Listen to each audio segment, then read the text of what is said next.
Bryan Cranston returned as Walter White in Better Call Saul. He played Michael Desiato in Your Honor and Jerry Shelby in Jerry and Marge Go Large. It's been a very busy year for you, Bryan, on TV. I'm Matt Noble of Gold Derby, and I want to start things off by asking you, returning to Walter White, was there anything new that you learnt about him? You know, well, first of all, hello, Matt. Hello. Good to talk to you again. Good to talk to you. And when Better Call Saul was in its infancy, we were still finishing up Breaking Bad, and I remember telling Vince Gilligan and Peter Gould, listen, if you guys want me to be in it, you don't have to even pitch me on it. I'll do it because I know how careful they are, how protective they are of the characters and the story itself, and the whole world of Better Call Saul, Breaking Bad. And so I said, just let me know. I'm in, whatever you want me to do. And for 6 years, I never got that call. So every time someone was asking, are you going to be in it? Are you going to be in it? Are you going to be in it? I said, I don't know. I honestly don't know. I have not. I would, but I have not been called. And I was able to say that honestly. So, and then the last season, we did get that call. Aaron, Paul, and I both, we had been working together anyways since on a mezcal company called Dos Hombres. And we were seeing each other quite often. But he called and he said, when can you guys come in? And we looked at our schedules and we said, I think it's April of 21, I think it was. And they flew us in under the cover of dark, private airplane into Albuquerque, New Mexico, taxi to a remote area of the airport. We came off of the plane and went right into a dark SUV. And then they whisked us off to a duplex, a top and bottom duplex Airbnb. And there for the next four days, we didn't see anybody. We couldn't leave.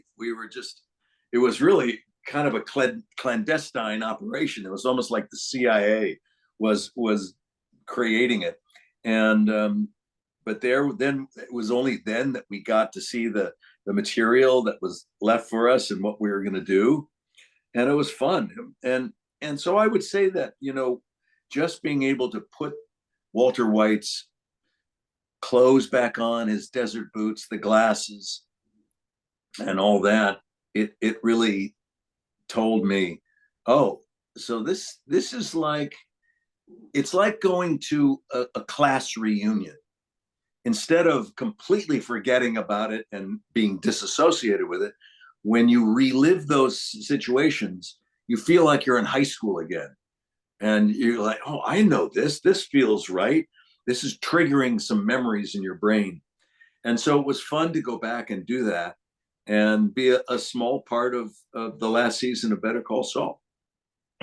And ironic a little bit, or maybe very apt, I might have the term wrong, but the last scene, Jimmy is talking to your character about whether he'd have a time machine. And you are, in one sense, going back in time to scenes and moments from Breaking Bad and showing us parts of that we as the audience missed in their interactions. Yeah, but of course the characters they don't recognize any kind of time continuum, breakage or anything like that. That we went back to that moment when the disappearer was placing me in New Hampshire and placing Saul in Nebraska and trying to get us out of New Mexico before we got caught up with the cartels and everything. What do you think that exchange between Jimmy and Walt about the time machine and regrets reveals about Walter White? It reveals a lot about both men, but in that moment, and rightfully so, it was about how it illuminates the Saul Goodman character, because it was his show, not mine.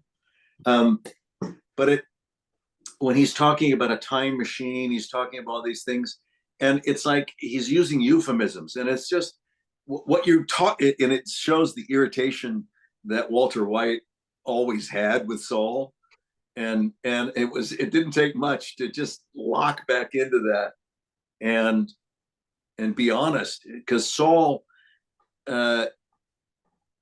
as Walter White realized in that scene, he looks at Saul and goes, "So you were always this way," whereas Walter White could say it was circumstantial.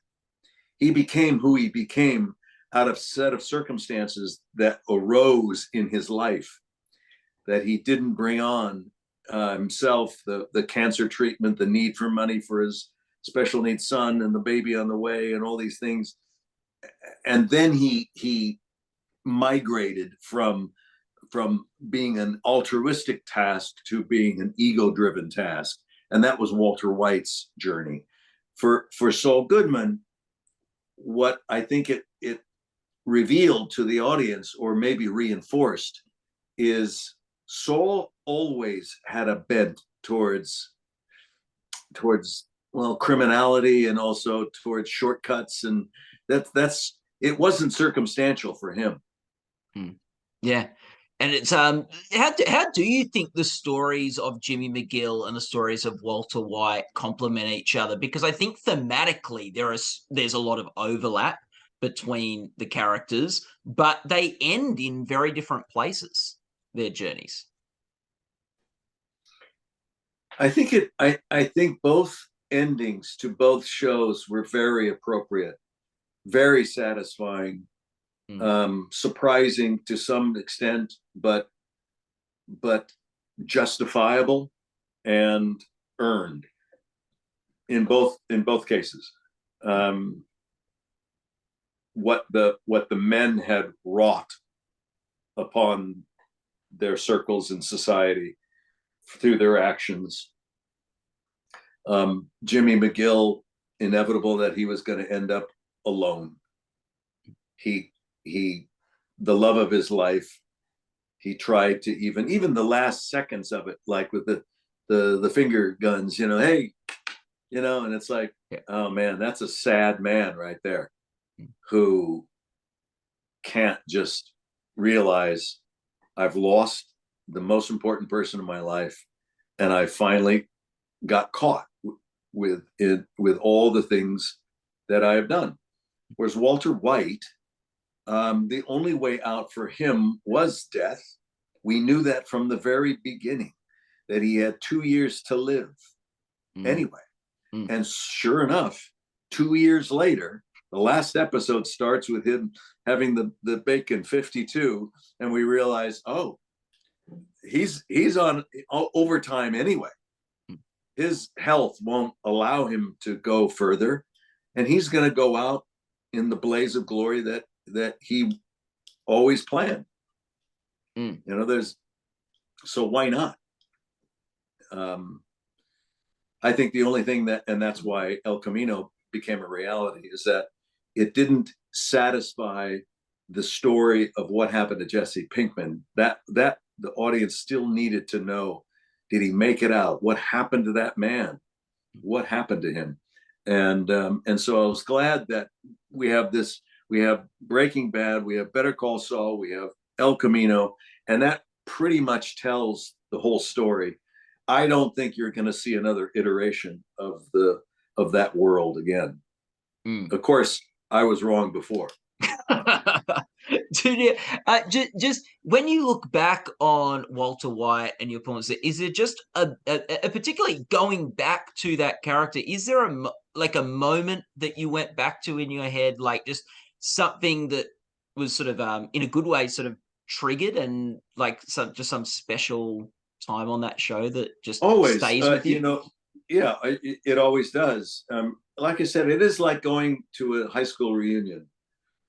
You're familiar. You know the people that you were associating with. You You made friends. You were with them for years, and you went through life with them. In our case, from the time we started the pilot to the time we ended was about 7 years.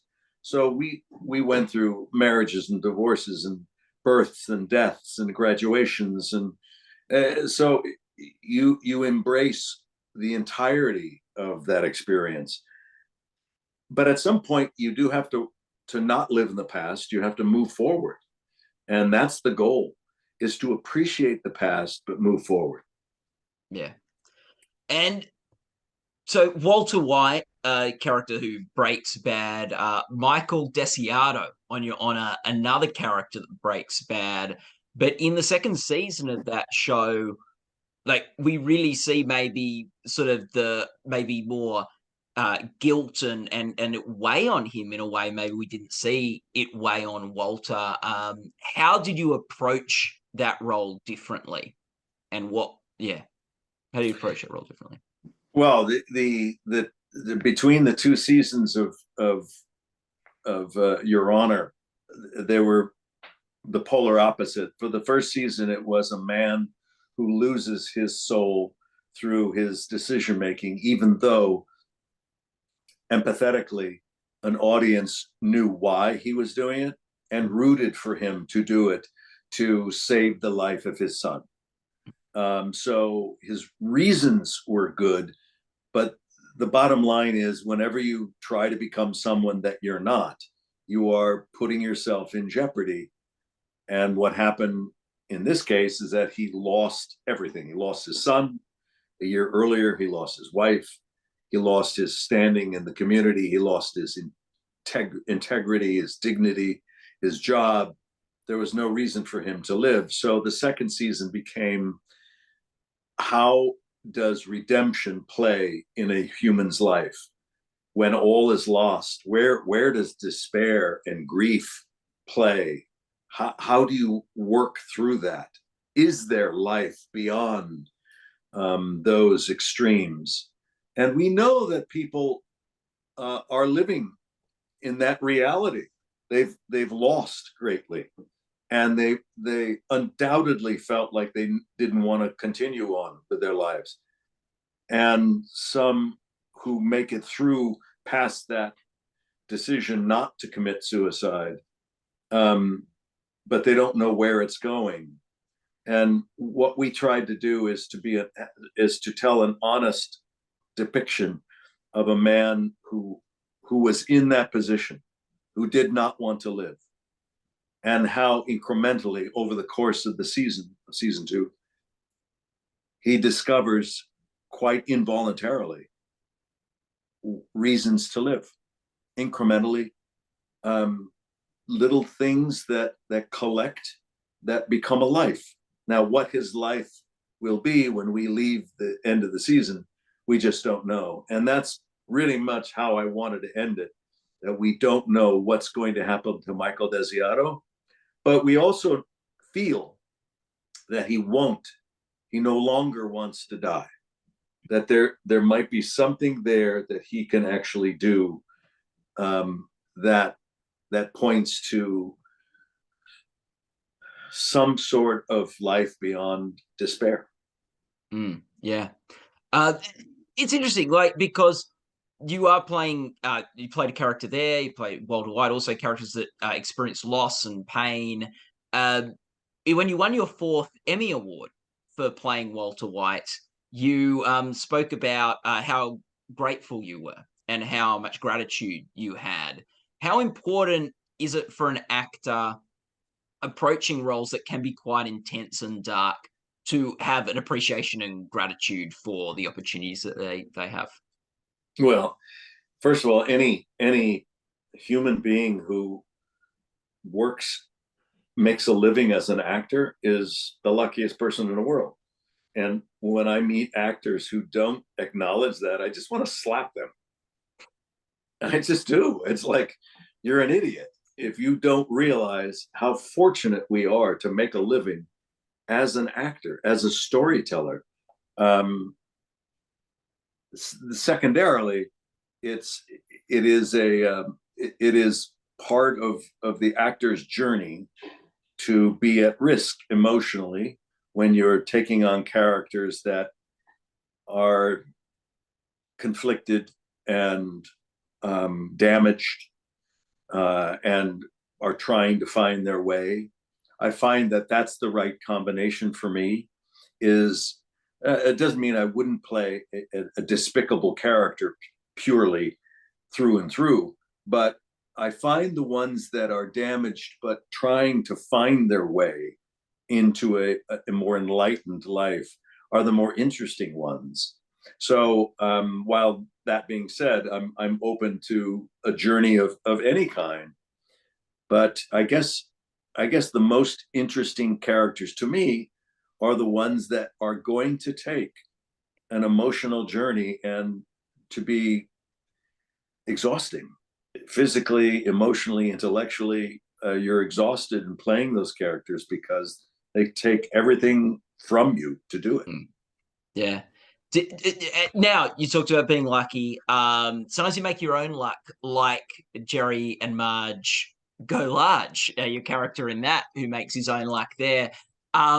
What was your favorite thing about that role? So many things. Jerry and Marge Go Large is based on a true story about a man who has an exemplary talent to with numbers. Worked for Kellogg's cereal company for many, many years. Was not able to actually apply his great ability in his work as much. And now he finds himself retired and questioning his life from that point on, and the value to himself and his family and community. It was the first thing that I did after the lockdown, and I wanted to do something that was uplifting, that was fun, not only to tell the story of the working conditions, but also the story itself. And to work with Annette Bening was a joy and a delight to play with her. And that it was based on a true story was also very interesting. I just loved that movie and telling it, and I think it's a little gem that if people haven't seen it, they should find it. Yeah. Did so we're an awards website at Gold Derby. You won 6 Emmys for Breaking Bad, 2 of which for producing for Best Drama Series. The other 4 for acting. That's the equal record for Best Lead Actor in a Drama Series. Only one other guy's been able to win 4 in that category, Brian. Is there a particular do they all sort of blur together, all those Emmy wins, or does one stand out as particularly special? Well, certainly the first one stands out because we were only able to produce 7 episodes leading up to that Emmy, and to be nominated for that they realized, oh, people are watching. That's great. But I didn't prepare a speech. I didn't think that I was capable because of only 7 episodes in a new show to be put in that position. And it just goes to show you that that you need to be prepared no matter what. So that certainly was a nice surprise, but I wasn't nervous because I just didn't anticipate it happening. The others were, it's just gravy. I never work to think that there's an award connected to it. The work itself, truly, to me, is the reward. And I don't pick my projects based on, oh, I think this is going to get a lot of attention, and I think this will, get some nominations. And I don't think in that way. And I think it's impossible. Even if you did think in that way, you'd probably be wrong. Yeah. The best thing to do is just keep your head down, do the work. There's no shortcut for the work. I try to tell young actors that there's no pixie dust that I can sprinkle on your head that make you, avoid the difficulties of the life. You just have to go through it, have patience and persistence, and a bit of luck. There you go. Well, no, it's funny because in season when you won your 4th Emmy, you said that you used to be known for always taking the shortcuts. Yeah. So, Oh yeah. Was yeah, that it's the funny. Stinky Pete Yeah, yeah, conversation? Okay. yeah. Yeah, it was true until you find your passion. Mm, It's possible that you could be, floating. And I wanted to tell younger people that if you feel like you're not grounded, that you're floating out there and you don't know what to do and you don't really have the direction, and it's okay. mm, But at some point, you will find your passion, and when you do, lock on. You got to go all in, and that doesn't mean that every person who finds their passion is going to make a living in that field, mm, but at least you found that you can. So there's a distinction between being an actor for a living and being an actor in community theater or mm. or whatever, to get up and express yourself artistically, and that's tremendously valuable. Yeah. Have you ever I should say you also saying like you don't do it for the awards, the work in itself's an award. I hope you've mentioned that to Bob Odenkirk, who is still yet to win for Better Call Saul. So maybe this year he's got one more year to go. One I more don't crack. I know Bob, and I think he has his head on straight with he's not even thinking about it. Hmm. It's truly not thinking about it. He's not expecting, he's not wondering, there's no expectation, and that's the way you need to go in on this. You are among the very few. If you're nominated, you are among the very few actors who have been recognized for your work. That's just an amazing thing. Go to the ceremony to meet and other actors who you haven't worked with yet, and actors friends who you have a good time, enjoy yourself, and go home. Yeah. If by odd chance you take home a trophy, well, good for you. But that cannot be the thing that is going to make your career. You have to find the joy in the work. Yeah. Well, Bryan, thanks so much for talking to us today. We've got all the best of luck for the Emmy Awards for all your different projects, all your different performances from the past year. And congratulations on wins you've already had it there in the Tonys. People watching this interview, go to goldderby.com, follow our awards coverage there. And Bryan, just thanks so much for your time. I really appreciate it. Good talking to you again, Matt. Be well.